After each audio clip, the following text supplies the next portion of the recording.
If you're a fan of censored gaming, then you may be interested in checking out our friends at Play Asia. Doing so will support the channel and is a great way to get a hold of uncensored games, merchandise, and anything else you could possibly think of from the land of Japan.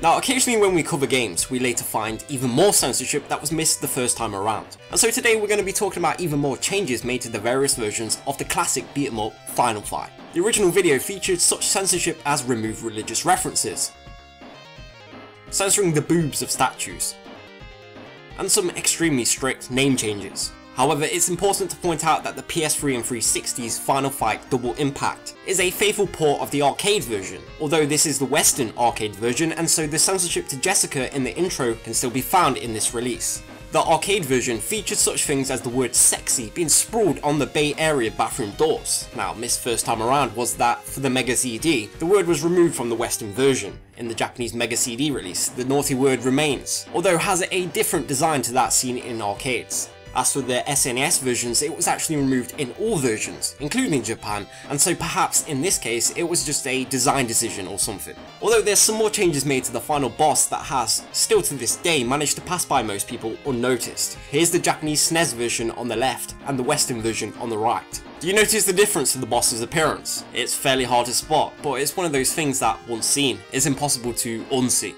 Outside of Japan, they had a small dot in the middle of the portrait's forehead removed. Of course, there's been no official explanation for this, but it's extremely likely due to it resembling a bindi, a very common body decoration from the Hindu religion. This can only be found in the Japanese SNES version. For other platforms, the portraits are too small for such a minute detail. That's still not everything though. Remember how they had their wheelchair redesigned in the Western SNES version. Now, in most versions of the game, after getting their chair destroyed, they will start hopping around like a crippled lunatic.